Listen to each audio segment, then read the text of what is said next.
Hi, everybody. Welcome to our Teaching and Learning Symposium here at Madison College. I really appreciate your time with us today. I know everybody's very busy. My name is Jessica Fegestead. My pronouns are she, her, and I'm a faculty member here at Madison College in the Center for Excellence in Teaching and Learning. Today, we're welcoming Dr. Tony Chambers, who's here through Badger Talks, the Speakers Bureau for UW-Madison campus. And it's a great free resource that UW-Madison provides. And if you're interested, visit badgertalks.wisc.edu. Before we begin, again, just a reminder that we're going to hold questions till the end. So I'm really excited to introduce Tony Chambers to you today. He's going to present Flourishing in a Culture of Belonging. Tony is the Director for Community Wellbeing at the Center for Healthy Minds at the University of Wisconsin-Madison. He also serves as a senior lecturer in the Department of Counseling Psychology, teaching in the area of human flourishing, and lead for community well-being focus in the Center for Black Excellence and Culture in Madison.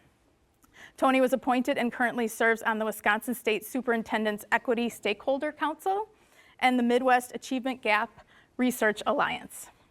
He's also published widely in professional journals and edited books, and I wanted to mention his publications include a co-edited book, Higher Education for the Public Good, Emerging Voices from a National Movement. And so with that, please join me in welcoming Tony Chambers. Thank you so much. Thank you.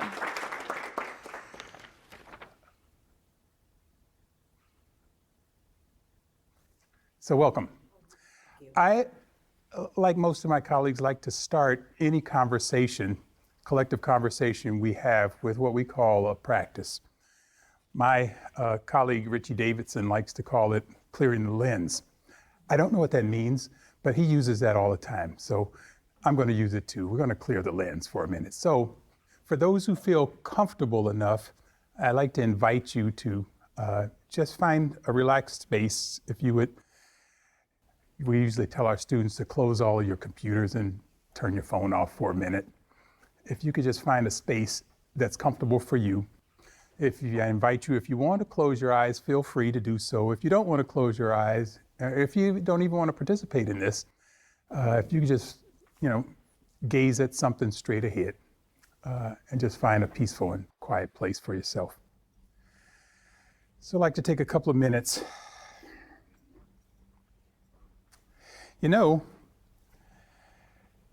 Belonging has never been more important in the world in which we live. The pandemic taught us so much. Many of us today, this week, this year, have been pushed into thinking about where we belong, if we belong, in some cases, why we belong. So our discussion today is on everybody's mind in one way or another. The Zulu people in the southern part of Africa, when they encounter somebody, they greet them with this really interesting greeting. They say, Sawubona, Sawubona, which means, I see you. And the response is Sakona, which means, I am here to be seen. I see you. I am here to be seen. That's the essence of belonging. To be seen and to be present, to receive the seeing. I like for us to think about that when we encounter one another, when we encounter our students, when we encounter our families, neighbors, friends, and most of all, I'd like for us to hold that and think about that when we encounter those who we think are others, who are not others, who are us. Sawubona, Sakona. Thank you all. Now, thank you for indulging me with that for a minute. Flourishing in the culture of belonging. All right. By the way, if you want to know how to spell that, because there it is. Okay. So let me continue with what I started with. The notion of belonging has shown up everywhere. In fact, it's the buzzword of this last 5, 6, 7, 9, 10 years. People have embraced the concept from a political perspective. They've embraced it from an emotional, psychological perspective. We've evolved a cottage industry of researchers and others who have tried to understand what that means and what are the implications of belonging or not belonging. I'll mention in a little while the Surgeon General Vivek Murthy's recent report, 2023 report on the epidemic of loneliness, which is related to the concept of belonging. So belonging is part of our current and probably our future lexicon. So we'll be talking about this, or at least trying to make sense of it for the next decades, maybe centuries. And I will tell you that every conflict in our world, whether it's on a personal level or whether it's on a geo-global level, is related to the concept of belonging. It's either those of us who are seeking to belong with and to something, or those of us who are trying to restrict others from belonging. So we are looking for it, or we're trying to restrict others from belonging. And that is the center of all of our conflicts. It's also the center of most of our human joy and human flourishing around us. Because what we understand about belonging is that it has significant psychological, emotional, behavioral, physical implications, positive implications when one belongs. And we're going to get into that in a little bit. So we know that it's the center of conflict. We know that is at the foundation of most of our joy and most of our flourishing. Let me start by sharing with you something that we do at the Center for Healthy Minds. Just for my entertainment, how many of you know about the Center for Healthy Minds? Good. Good. It's an interesting place to work. It's an interesting things that we do there. But for those who don't know, the Center for Healthy Minds is a research center at the University of Wisconsin-Madison that is a center that explores the brain, basically, and what happens in the brain when people engage in certain types of behavior that changes, pretty much your physical, mental, and emotional health. So we explore what goes on in the brain, particularly when it comes to things like contemplative practice. We want to know what happens in the brains of people that have certain kind of maladies like Alzheimer's disease, asthma, and these kind of things. And what we try to do is try to work with those folks who are in those communities, healthcare professionals and others, teachers, to try to elevate these things and help people that they work with develop better lives. That's shorthand for, I think, what we do. And Richard Davidson, who some of you all may know, neuroscientist, and he likes to say friend of the Dalai Lama. I've never met the Dalai Lama, so I can't verify any of that. So let's assume it's true. And he tells us that we want to reduce suffering in the world by the scientific study of the mind. And that's pretty much what we do. We also do quite a bit of outreach. One of the things that we do and started doing is teaching. We have an initiative called the Human Flourishing Initiative. It's actually called the Art and Science of Human Flourishing. And one of the things we do in that initiative is we teach undergraduate students. This semester we have 360 of them in one class. We teach them about some of the components of a flourishing life, of which these are some of them. And we have this model that's both the research model as well as a model that guides us through our teaching. And the model is awareness, connection, insight, and purpose. We changed it to integration, but purpose. In the 15-week class, we explore this model and have these related components, related themes for each of the class periods. And the class period that we're on this week, surprisingly enough, serendipitously, is belonging. So I was able to engage our 360 students this week, Monday and Wednesday, around the topic of belonging. Monday, Wednesday, and Thursday, actually, on the topic of belonging. And what I want to share with you all today are some of the lessons I've learned from my students, as well as some of the lessons that I've learned through this Badger Talk experience, of which I've been able to go around the state of Wisconsin. I've been able to explore the concept of belonging with folks at different universities across the country. And I didn't know I was doing this, but I was exploring the concept of belonging in previous life experiences, which I think are quite relevant and illuminates my understanding, and hopefully will be of value to you all, my understanding about the concept of belonging. So that's all preface to say, I'm a curious human being. I think I've learned some stuff.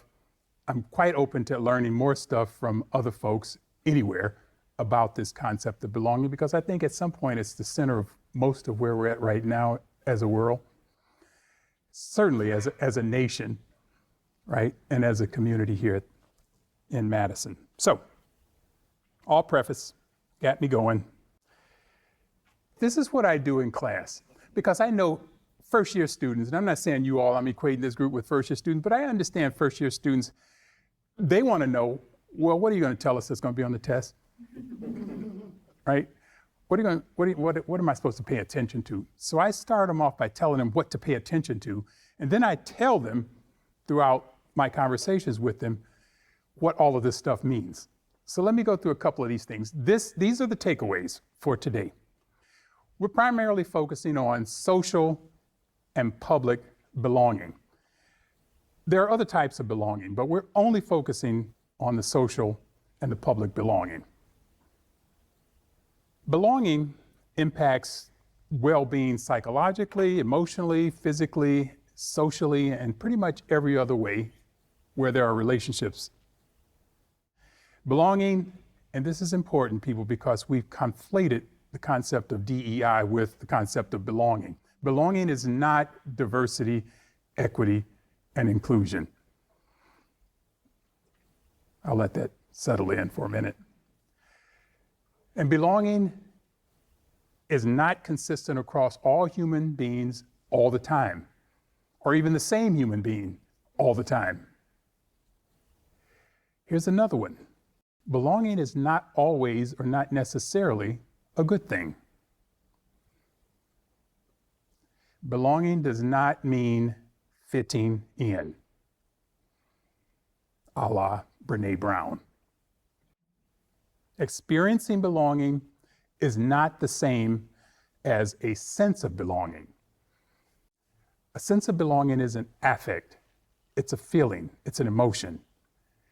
Experiencing belonging is behavioral. And those two are not always the same thing. Not that they're mutually exclusive, but they're not the same thing.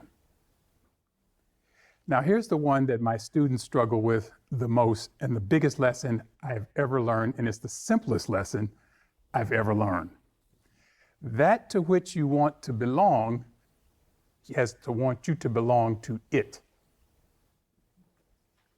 That to which you want to belong has to want you to belong to it. It's not enough to say, I want to belong. It's not enough for us to tell our students and our colleagues and ourselves, you belong, therefore, you belong. That to which you want to belong has to want you to belong to it. And as I mentioned before, belonging is at the center of all human conflicts and joys. If you don't hear anything else I have to say for the rest of the minutes I'm standing here, This is it. This is it, folks. I don't know if I have much more to tell you, but let's try to make some sense out of this. Everybody has seen this thing. This is Maslow's hierarchy of needs. And Maslow pretty much tells us that we all, as human beings, have these basic needs on this system, right? And he identifies belonging and love as positioned right between self-esteem and safety and security. It is 3 steps above or below, depending on how you look at it, above the need for safety and security and physiological needs. We need these things as human beings. In fact, Maslow would tell us is that it's baked into our DNA. We are born with these needs, right? I'm going to contest that at some point in this conversation, or at least I'm going to give a little bit of nuance to it as we go forward. But belonging is super important as human beings in our structure of needs. Now, I mentioned earlier there are different types of belonging, and I'm not going to go through all of these, but belonging, at least according to Joe Myers in this book, The Search to Belong, identifies 4 areas, 4 types of belonging that each of us experience at some point in time, and some of us experience at the same time, right? With the same people, right? So there's the intimate belonging, which hopefully all of us have experienced, and that's usually with a loved one or somebody that's really close to us, or a best friend. And we share things, and we expect things, and we live in relationship with them in ways that we don't live in relationships with anybody else. It is the closest relationship we can have, right? Then there's this personal belonging, which is the next level with friends and families.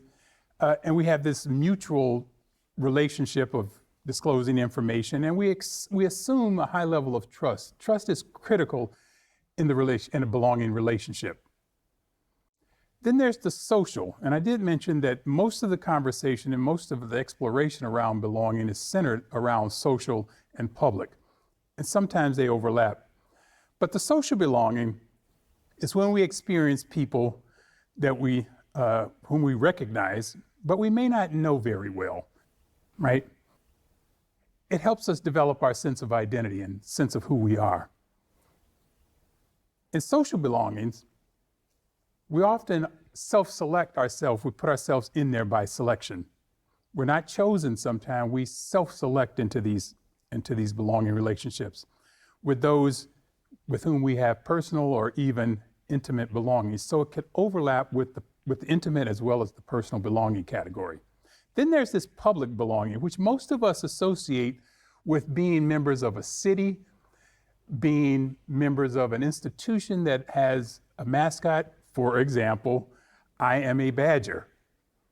That is my public belonging, or my need for public belonging. I am a Madisonian, right?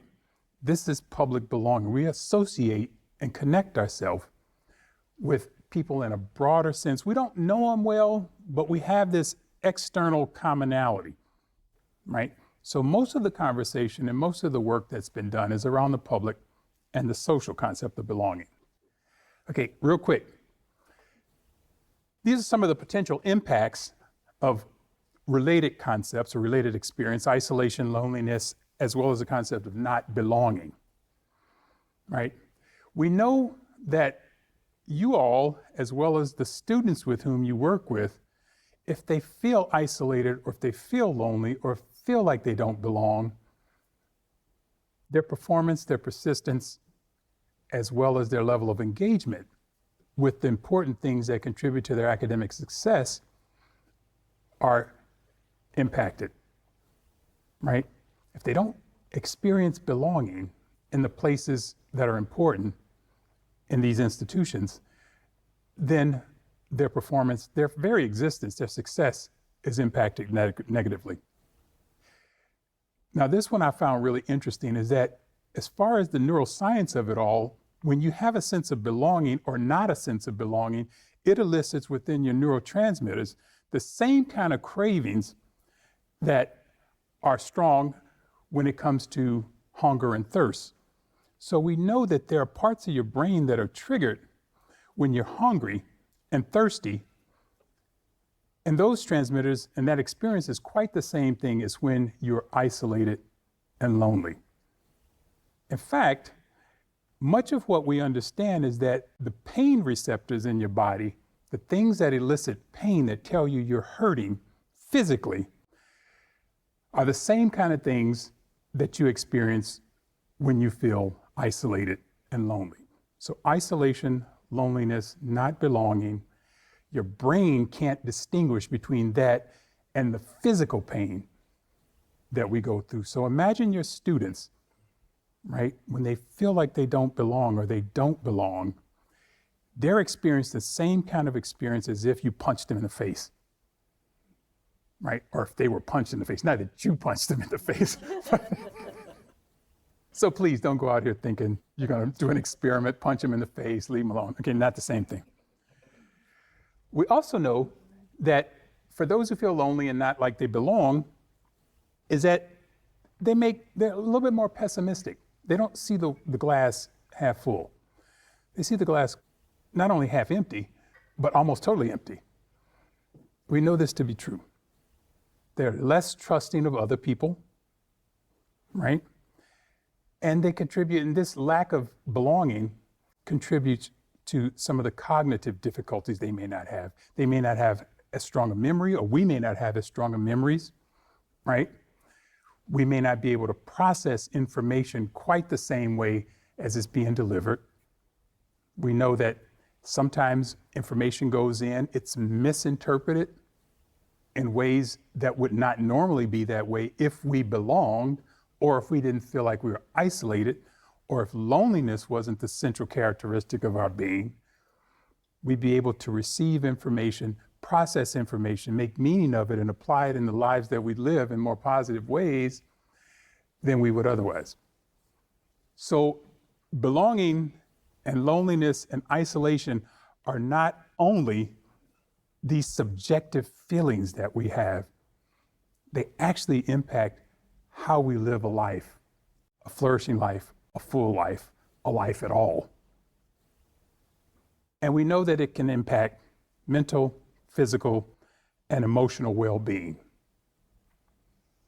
Now, the Surgeon General's, and these are some of the research projects that some of my colleagues have been involved in, as well as some of the projects that we're trying to explore right now relative to the effects of isolation and loneliness and belonging. Central to this is Vivek Murthy's, the Surgeon General's report that was issued back in 2023 that outlines some of the effects of this epidemic of loneliness that he talks about, which is again related to belonging or not belonging, right? And what he tells us is the population that's most at risk for loneliness is older people, seniors, right?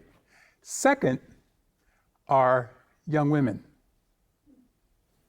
school age, college age women, and younger, right? The third population that's most at risk for loneliness are college age students generally, from the 18 to the 26. Now, it probably applies even beyond that for sure, but those are the populations that many of us engage, or many of us are, right? So we know that this epidemic of loneliness is not only concentrated amongst people who have physical, mental, and psychological and emotional challenges, which is true, but it has an impact on almost every one of our lives. And if we ourselves aren't experiencing this, we know somebody who is experiencing this epidemic of loneliness, not belonging, or isolation. And it has serious ramifications on themselves as well as those of us who care about them. As far as the health, how social disconnection or social connection works, and this is a graphic from the Surgeon General's report, and this is basically a roadmap as to how social connection or lack of social connection impacts our health outcomes. Social connection or lack of social connection impacts our biology in terms of our stress hormones and inflammation, which is, some would argue, the center of most of our physical maladies, right? Our psychology, which is our attempt to find meaning and purpose in the world we live in. Stress, which again, much like inflammation, is at the center of most of our challenges, or eustress, or what we call good stress versus distress, which is the kind of stress that's long-term and has a deeper impact on almost every part of our well-being. And our behavior, our physical activities, the choices we make, our sleeping pattern on that kind of activities we get engaged in that are self-harmful, I guess one could say it that way. So the lack of social connection, or the existence of social connection, impacts our bodies and our minds in all kinds of ways, which lead to all kinds of social outcomes. And I will say, and it's not in here, but I will say there are certain populations that are affected much more by this dynamic than other populations. We know for a fact, and of course the Surgeon General identified this, but we know this to be true anyway, that women, people of color, folks in the LGBTQ+ community, those with certain types of disabilities, some folks from specific international places struggle more with concepts of isolation, loneliness, and the lack of belonging, much more so than other populations, right? And the data for disproportionate health outcomes or disparate health outcomes reflect that. And for those of you all in the healthcare professions, you could probably verify this in all kinds of ways, right? These populations are experiencing outrageous impacts on their health and well-being. And what exposed this whole thing was, what happened during the pandemic across the board, and it continues on. So, let me shift gears for a quick second. What are some of the dimensions? Well, first of all, let me ask, how many of you ever had an experience of belonging? Hands raised. Do that again. Okay, how many of you ever experienced not belonging? How many of you have ever had an experience of belonging and you didn't want to belong? I know that's confusing. How about have ever had an experience of not belonging when you actually did want to belong? Can you do that last one again? Not belonging and you really wanted to belong? Okay, there are a few of you who never had that experience. That's telling. I'm impressed. So what does all that mean, right? When we talk about belonging, and much of the research that exposes us to belonging, we tend to think of it in subjective terms. It's a feeling, it's a sense. In fact, we use language like a sense of belonging. I did this review of how belonging is referred to in much of the literature, as well as in post-secondary education or higher education environments, and almost all of the language says sense of learning. It says this emotion, this feeling of learning, this feeling like somebody cares about you, that somebody's got your back, this feeling like you're in a place that makes you feel, or makes others feel, like you belong there. You feel it. Then there are these other things that happen in these spaces that we don't like to talk about, but are really critical when we talk about building cultures of belonging. These objective events and outcomes, and we'll get to that in a minute. But essentially what we mean by that is that there needs to be policies, practices, symbols, people, resources that need to be in place to undergird the feelings, the subjective experiences of belonging, right? If we don't have these objective experiences or objective outcomes, then the opportunity to belong versus just having a feeling of belonging won't be achieved. And they're very temporal. The feeling of belonging is a very temporal experience. It goes, right? Feelings come, feelings go. However, to belong to have experience of belong, it's a sustained process. The other thing that we'll talk about is agency. And agency simply means, at least in this context, simply means those who want to belong have to have some control over how and when they belong. They have to have a say in the process. They have to have skin in the game. It's not enough for us to just tell people you belong. If they don't have agency or skin in the game, real control, not just this, you could come to the table and say what you want, but it doesn't matter kind of control. You have to have some control. Can you imagine giving control to our students to have a say into how, when, where, and what allows them to experience belonging? It's not about us, it's about them.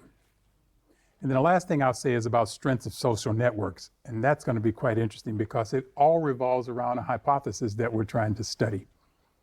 Okay? So, anybody familiar with this guy, John Powell? That's what I'm talking about. He directs a center at UC Berkeley called the Center for Belonging and Othering at UC Berkeley. If you get a chance, go on YouTube or anything online and just take a look at some of his presentations. Take a look at the center's website because I think you'll find it quite interesting.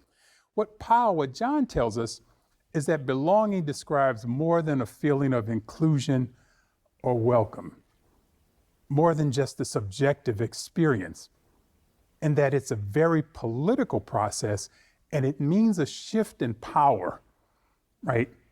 A shift in agency. In order for belonging to exist for anybody, they have to have a say. We have to be willing to shift the distribution of power in any relationship, educational, families. Some of us don't even feel like we belong in our families or in our households, current households.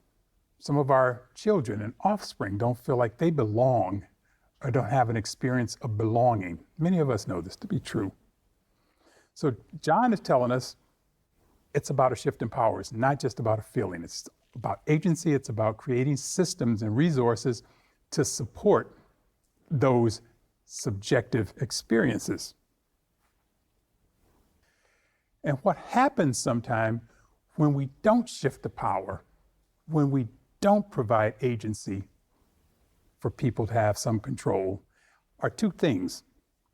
This thing he calls, or actually Claude Steele, the psychologist at Stanford, calls belonging uncertainty. And it means exactly what it says. You think you belong, you have a sense of belonging, and something happens that causes uncertainty about this sense that you once had. For example,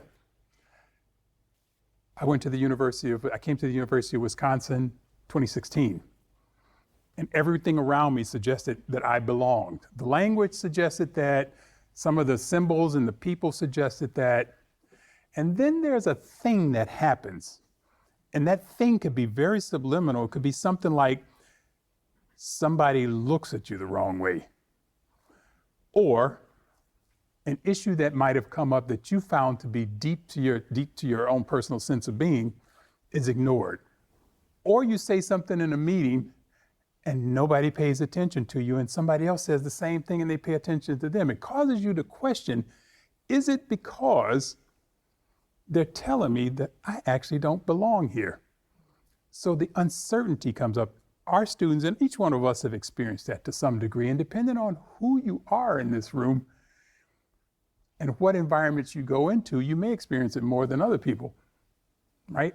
There's behavioral or belonging uncertainty, which leads to this other condition that Claude Steele talks about, attributional ambiguity, which is essentially you start to question the source of these signals about belonging.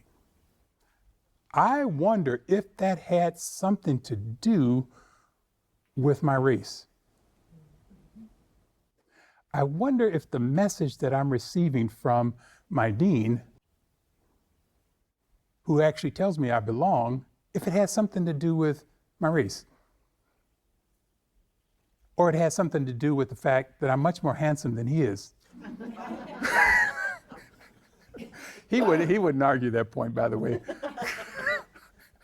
So you have this ambiguity that rises up in you, right? And sometimes we treat this ambiguity, our students treat this ambiguity as what Claude Steele calls stereotype threat.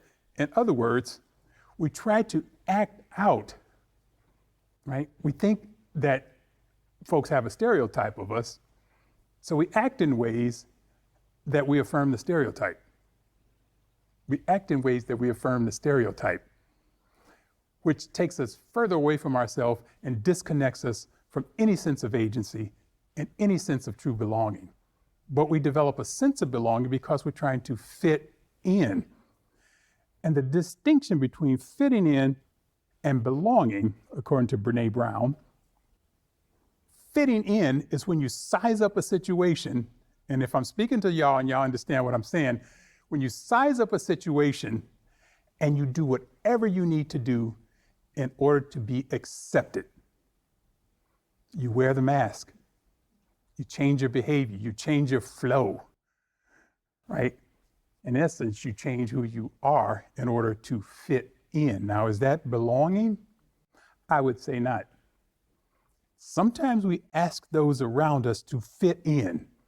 And what we're asking them to do, and they know this to be true, what we're asking them to do is to size up the situation.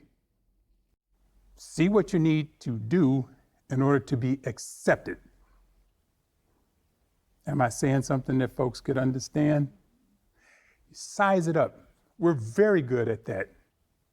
We look at an audience or a classroom or a relationship. Sometimes it's down to the micro level when we look at somebody we want to be in an intimate relationship with and we size the thing up and we say, okay, I'm gonna wear something different. I'm gonna speak different. I'm gonna engage them in a very different way.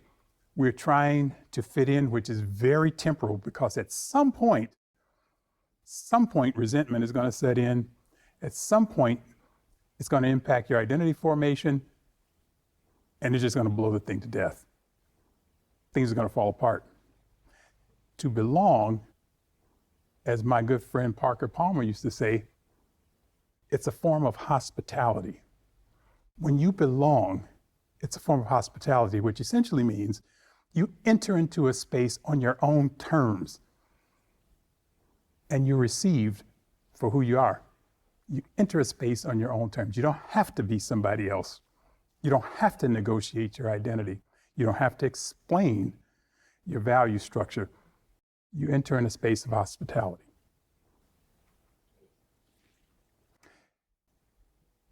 Objective. We mentioned the other dimensions, the objectives, objective efforts and outcomes, symbols, practices, resources, physical structures. If you look around the campus, notice what students are looking at. Notice what you're looking at. Whose information, whose value is privileged? Just by the symbols. If it's pictures of your board, if it's pictures of teachers that receive teaching awards, if it's pictures of outstanding students. Now, I would say Madison College is very different than the University of Wisconsin-Madison. I'll just put that right there, right? The symbols that are reflected here are much more accepting and much more expressive of who belongs and who does not belong. At least that's the internalization that I have.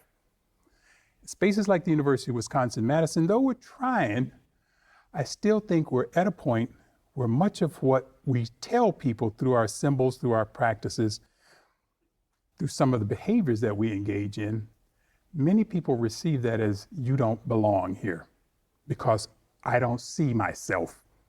There's no way that you're saying that people like me belong in places like this. Agency. Got to give up the control, or at least you have to share some of the control. We have to share some of the power. We have to invite people into a hospitable space on their own terms and who they are. These are what the students at Mount Horeb taught me. These are the students at Shabazz. Those are the ones that taught me that. Give up the power. Can you do that? Right? These are the students at West High, East. These are the young people that told us we have no agency. And we act like it. We give people fodder to not give us agency. We act like we don't deserve agency because they won't give us agency. In order for belonging to occur, particularly among young people, they have to have a sense of agency, and we have to release it, or at least share it, both in a classroom and outside of a classroom. In our families, hard thing to do. I have 3 boys. I don't like giving up my power to them. I do not like it. And when I do, they reflect it in ways that I wish I hadn't given up the power. And some of y'all know what I'm talking about. Okay, there's this thing called the strength of social networks. And we do network analysis, social network analysis. And in a social network, what we're trying to say is that those around you actually influence, and the networks of which you are part of influences your experience of belonging, okay? But some of the key characteristics in that relationship are what we call frequency of contact with those in the network, quality of contact with those in the network, and what I'm calling alignment of contact with those in the network. The first 2 are self-explanatory. The last one, alignment, is when you think you're a friend with somebody, but they don't think they're a friend of yours. That's a misalignment. I think I'm friends with my dean. I'm so confused by this because he never considers me a friend. So when I go and ask him for something, I think I'm asking for something from a friend. That is not the way it works. He's the dean. We have a chancellor. I think she's part of my social network. Not. So here's the theory. Here's the hypothesis. Okay, so you have this strength of social networks. You have belonging on the left axis, and then you have what I'm calling relationships on the bottom, or strengths of relationships. And just for sake of argument, we have on the bottom, there are people you engage with and that our students engage with that have titles, dean, blah, blah, blah, blah, blah, faculty, president of X organization. Then you have these acquaintances. An acquaintance could be more than a title, but it's somebody you know, but you don't know them well, right? You don't know them well. You may have coffee with them once. Think about your networks. There are people that you have acquaintances with. There's people that have titles.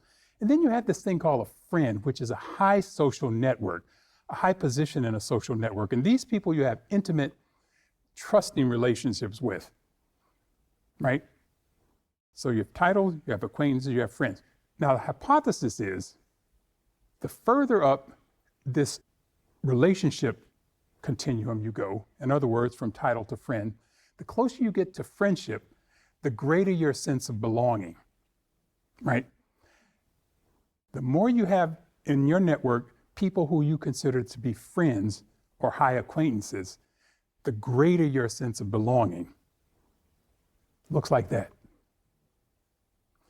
Now, what does that mean for us and our students, right? What essentially it means is that we, if we're concerned about creating spaces of belonging, we need to create opportunities for us and our students to engage with people who actually can make a difference in our lives. Friends. We need to find ways in which to create opportunities for people to get closer to other people, not just to be close to people with titles or closer in proximity to different people. That's why DEI is not belonging. Because you're in contact with people who look different than you and that you could have conversations with them does not lead you to a stronger sense of belonging or an experience of belonging. Find ways in order to create in our environment for people that we care about, opportunities to actually engage with people to develop strong friendships, personal friendships, connections with people who have different strengths in the social network. Because if we continue to stay like most of us who are first generation students, if we continue to expose students to people who are like them, first generation students, the chances of developing those strong friendships, i.e. people who can actually make decisions and help you get what you want to get. If we don't expose people to that, the chances of developing a strong sense of belonging are very slim. We need to flip the script and stop talking about quantity and start talking about quality of relationships. Okay, I should stop right there, but I'm going to leave this up here because I think it's important to know that there's some downsides to belonging. Sometimes for us to belong, that means somebody else can't belong. I'm in a fraternity, I'm sad to say. The choice I made to be in the fraternity was not just because I wanted to be connected, but I didn't want other people connected. It's like families, it's like churches, it's like barbershops. Same thing. The myth of superiority, there's a value. Belonging is not a value neutral experience. Belonging to certain things gives you high status, it gives you value. And sometimes the thing to which we want to belong becomes us. I am the thing that I belong to. When people introduce themselves at parties, they say, oh, what do you do? Tell me about yourself. Well, I'm a psychologist. That doesn't say anything. The thing to which I want to belong actually defines me. It's my identity. Who am I? I talk about the thing that I belong to. And that is not belonging. That is one of the paradoxes that we deal with when we talk about belonging. Even if we ask our students, tell me about yourself. Well, I'm in engineering. Or I'm in nursing. That's not a description of themselves. That's who they belong to and with. And these are examples. An example that I give my students is that when you think about a family, right? When you think about a family and belonging, are we connected? Are those intimate and personal relationships? Or are they social and public? Right? If you think about the downside to belonging, there are people who have associated themselves with fascism, Nazism, and other type of very socially harmful gangs because they have a strong need to belong, or they've been conditioned to have a need to belong. Black barbershops. Anybody ever been to a black barbershop? Come on, talk to me. It's an anthropological experience. If you haven't been to a black barbershop, go in for no other reason than to get an understanding about anthropology. My fraternity, Alpha Phi Alpha, Fraternity Incorporated, my guys, I was conditioned to be a part of that. Is it an intimate and personal belonging experience? I'm not sure. Churches, religions, or even some people call this a religion, the Wisconsin Badgers or the Green Bay Packers. Can't say that I bought into that one just yet, but that's. So these are the downsides, or at least the nuanced sides of belonging. It's not always a positive thing. Sometimes we do things and we internalize the concept and experience of belonging in ways that are harmful or not really authentic and don't reinforce our self of identity. And that's true for our students as well. So be mindful that when we tell them they should belong, or when we talk about belonging for them, it's not always value neutral, or it's never value neutral actually. And sometimes it can be harmful. So be mindful of that.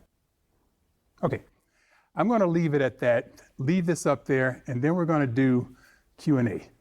But first of all, I want to thank you all for at least indulging me with all of my ramblings. And I want to give a shout out to all the organizations and communities that have taught me things. The Broadhead community in Wisconsin, the Black Earth, spent a lot of time with heating and cooling companies talking about belonging in Black Earth. Shabazz East West High School, Mount Horeb schools, and several other schools around the state. The University of Oregon has been very instrumental in helping us understand this concept of belonging. University of Missouri, Penn State, Ohio State, and UVA, University of Virginia. So with that, thank you all very much. Appreciate you.